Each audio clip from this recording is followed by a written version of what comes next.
No kings, no glory, no grand music. Just metal, mud, and mentoring not to die. You've heard stories of brave knights and shining swords, but real medieval battles weren't like that. They were slow, filthy, painful.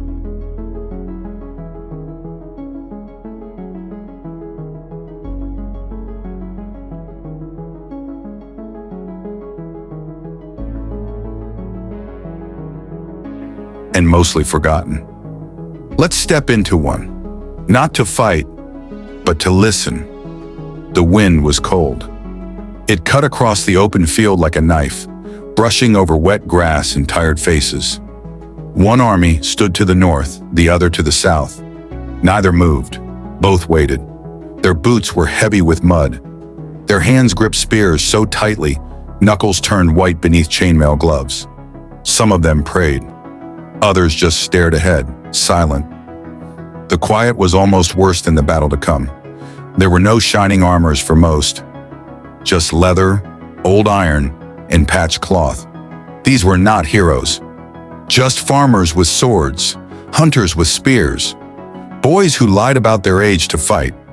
Some were hungry, some were sick, but all of them knew the same thing. The next hour could be their last. A trumpet moaned in the distance.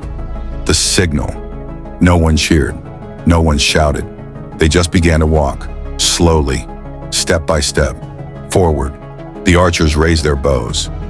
The first volley rose high, then fell like rain.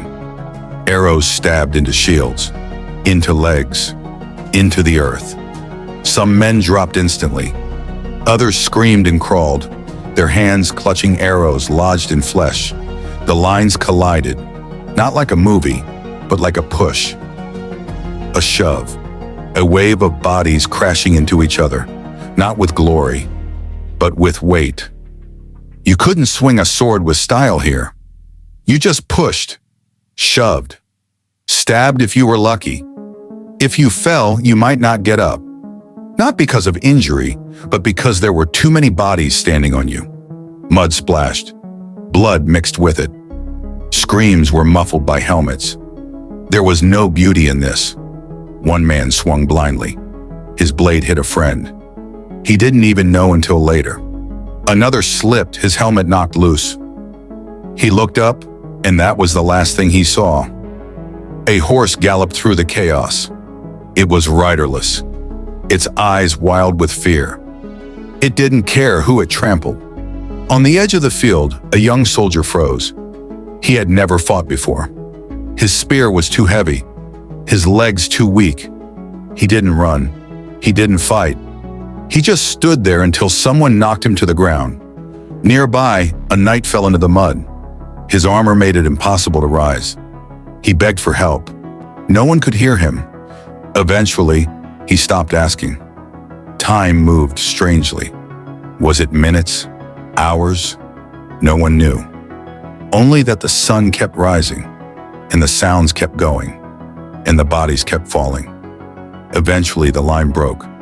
One army began to retreat, but there was no victory cry. Only the sound of exhausted breath, the crunch of boots on broken shields. The survivors looked around. Some found friends, most didn't. A soldier searched the battlefield, calling a name. He found a familiar face in the mud. He knelt beside it, then closed the eyes and walked away. The smell was unbearable. Blood, sweat, fear. Crows began to gather. They always came after. They were the only ones who never lost. At the far end of the field, someone sat in silence, sword resting across his lap. He wasn't praying.